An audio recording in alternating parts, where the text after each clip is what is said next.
Nós, a Europa, tem a ver com a Europa, tem a ver consigo.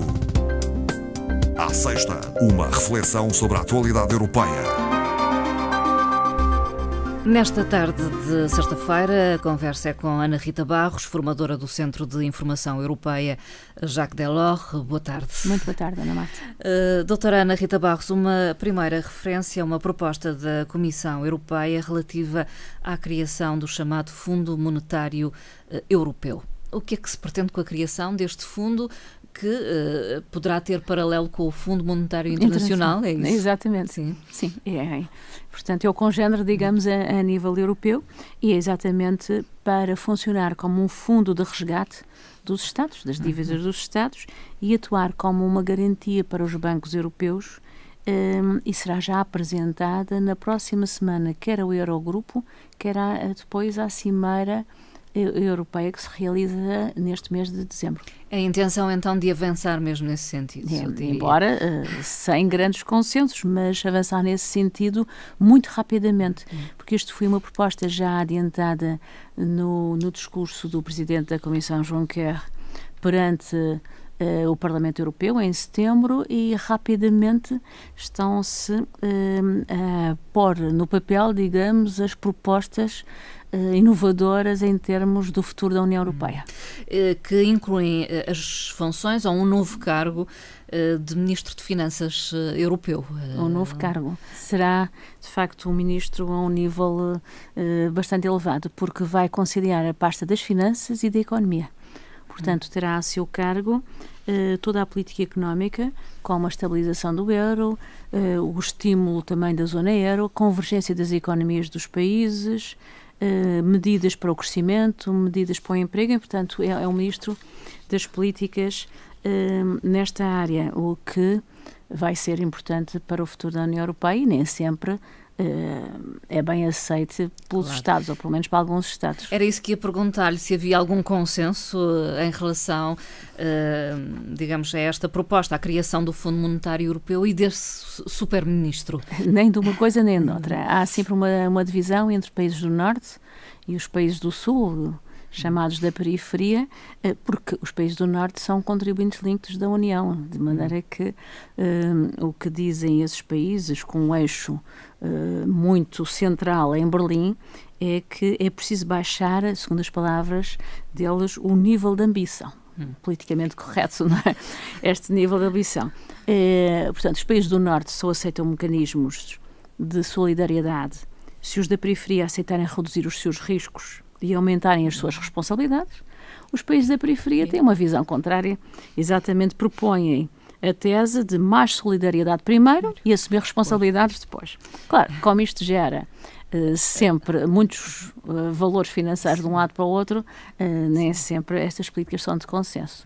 Mas o cargo do novo ministro será importante, até porque será ele que irá representar a União Europeia ao mais alto nível, por exemplo, nas cimeiras do G20, por exemplo, portanto, a nível internacional, e também presidirá ao Eurogrupo futuramente, porque este cargo, claro que depois implica alterações a nível dos tratados, não é? São muitas implicações. E, portanto, presidirá ao Eurogrupo. Eurogrupo, exatamente.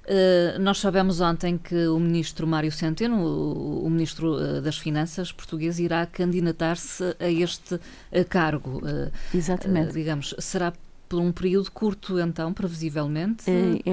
Estas presidências do Eurogrupo são por períodos de 2 anos e meio. Ainda que... depois renováveis. Renováveis, não é? Sim, exatamente, mas 2 anos e meio, como entrará em funções em janeiro de 2018, esta proposta do Ministro a avançar seria depois dos 2 anos e meio, portanto, no segundo semestre de 2020, não é? Entraria já em vigor. As eleições para o futuro e próximo ministro que irá presidir o Eurogrupo são já na segunda-feira próxima, dia 4, não é? Portanto, muito em breve. Sim, é breve. Não é propriamente uma surpresa que Mário Centeno, ou o governo português tenha candidatado Mário Centeno a este cargo, foi a confirmação. Sim, mas há outros candidatos. Há outros candidatos. Uma senhora, Ministra das Finanças da Letónia.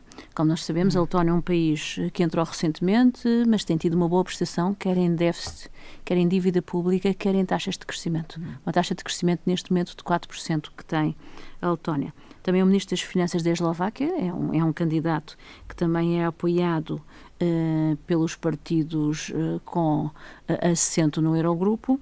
Temos também o Ministro das Finanças de Luxemburgo, embora seja um liberal, não tem tanto apoio conhecido, mas como diplomata está também numa posição muito vantajosa, portanto veremos entre estes 4 candidatos qual será a votação na próxima segunda-feira.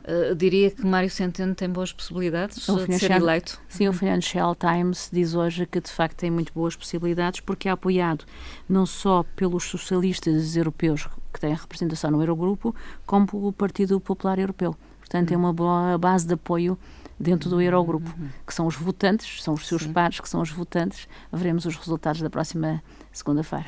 Mário Centeno, no anúncio da sua candidatura, disse que se candidata com o objetivo de promover consensos para completar a União Europeia Monetária. E económica e monetária. Económica e monetária, exatamente. Pois, exatamente. Como nós sabemos, a União Monetária foi feita quando... portanto, começou a moeda única, mas a União Económica ficou um bocadinho restringida e exatamente as políticas monetárias têm que convergir com as políticas económicas. A União Europeia, aliás, sabe disso e nesta proposta do Ministro das Finanças diz que um dos papéis desse próximo novo super-ministro será exatamente essa, porque sabe que as recomendações que faz nos semestres europeus e nas análises das evoluções de primavera, das análises económicas e do outono, essas recomendações são apenas transpostas para a legislação dos Estados-membros em cerca de 50%, portanto metade. E disto, dizem alguns críticos, numa perspectiva muito otimista, porque alguns dizem que só é transposta em cerca de 20%. Bem, mas a Comissão mesmo aceita que 50% é que é, portanto, acatado pelos Estados-membros, que é muito pouco, não é? Sim, é muito pouco. Passemos ao tema seguinte e tem a ver com a saída do Reino Unido da União Europeia e com as suas implicações internas. Portanto, pela primeira vez, depois do referendo, e já passa há algum tempo, 18 meses, o governo britânico apresentou junto do Parlamento do Reino Unido as perspectivas de crescimento para os próximos anos e também já para este ano 2017, retificando em baixa as suas previsões do início do ano, e essa baixa é de meio ponto percentual, não parece muito, mas isto transferido em libras são muitos milhões de libras. Portanto, o crescimento do Reino Unido, que estava previsto para 2%, deverá situar-se em 1,5% este ano. Além disso, o governo britânico também propôs ao Parlamento a criação de um fundo extraordinário para fazer face às implicações da saída do Reino Unido, implicações internas e implicações a que nível? Normalmente de investimento, porque o investimento está em retração na medida em que esta saída cria algumas desconfianças diria mesmo, nos investidores, e de maneira que o fundo, que estava inicialmente previsto para um valor de 700 milhões de libras, vai se situar, segundo as previsões, em 3 mil milhões. Mais de 4 vezes o previsto. Isto em libras, em euros, 3.500 milhões de euros contra os 816 milhões inicialmente previstos, não é? Portanto, é uma situação a considerar. Vai perder as agências, como nós vimos recentemente, do medicamento e da autoridade bancária. Uma vai para Amsterdão, outra para Paris. São essas situações que é preciso ponderar e que têm sempre implicações a nível dos Estados. Entretanto, as negociações para a saída continuam, digamos, em banho-maria. E em muitas frentes em banho-maria. Uma delas tem a ver com a tal fronteira física com a Europa, neste caso a República da Irlanda.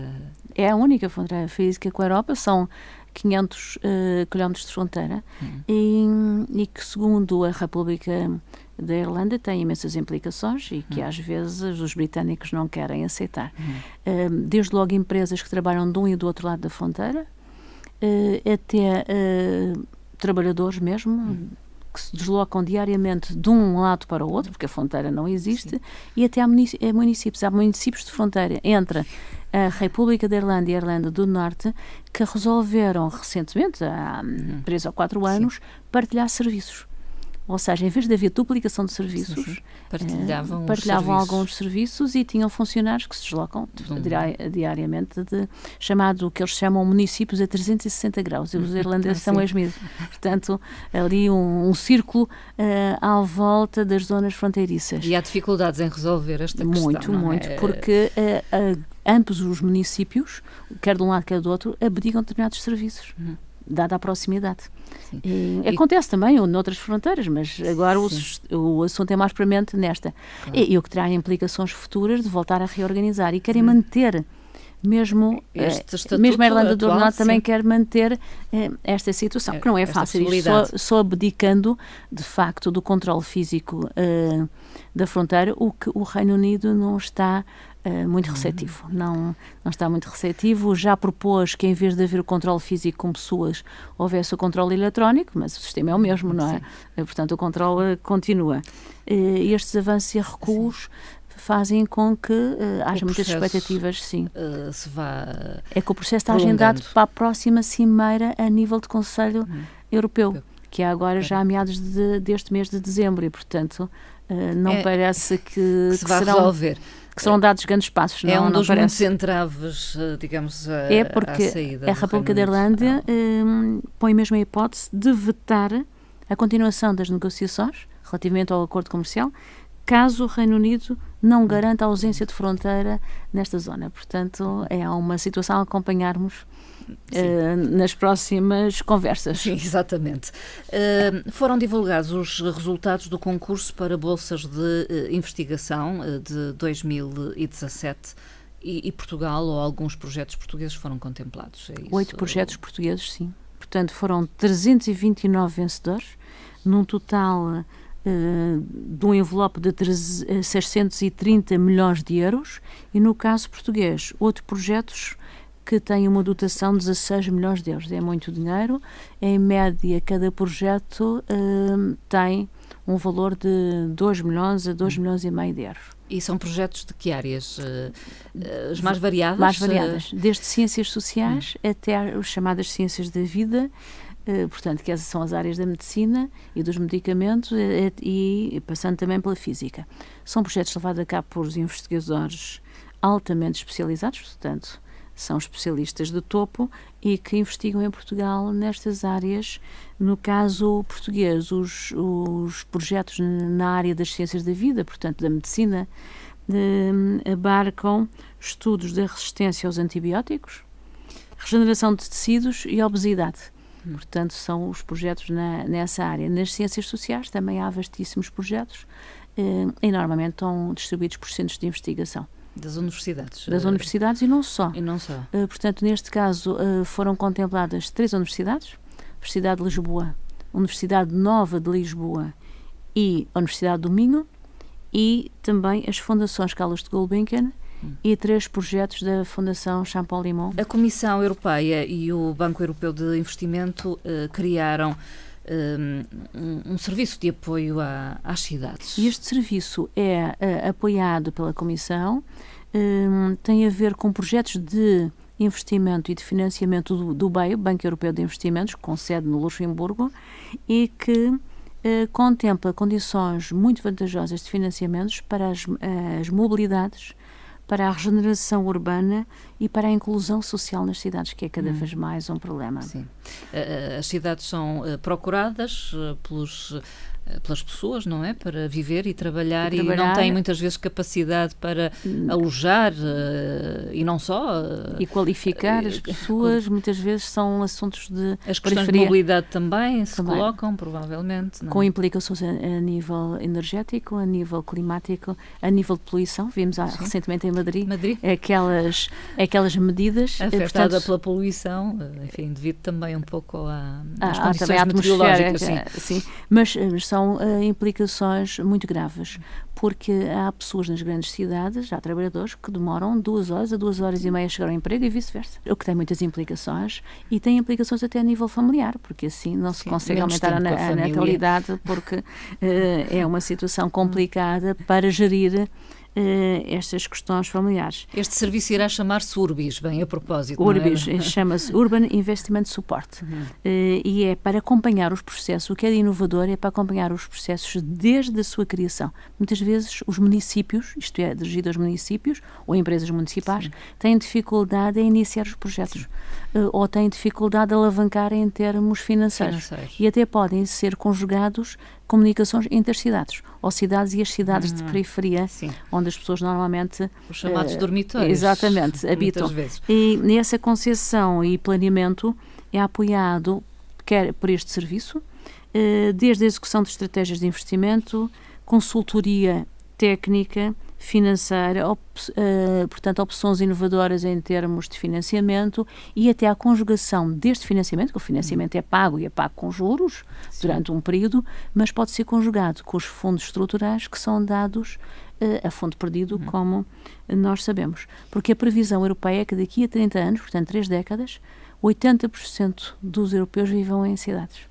E, portanto, é uma aglomeração elevada que tem que ter, desde já, medidas, não é na altura, que venham facilitar a vida aos cidadãos, mas medidas inovadoras e com necessários investimentos, mas sem obstruir as capacidades de endividamento e financeiras dos próprios municípios que estão aqui ligados.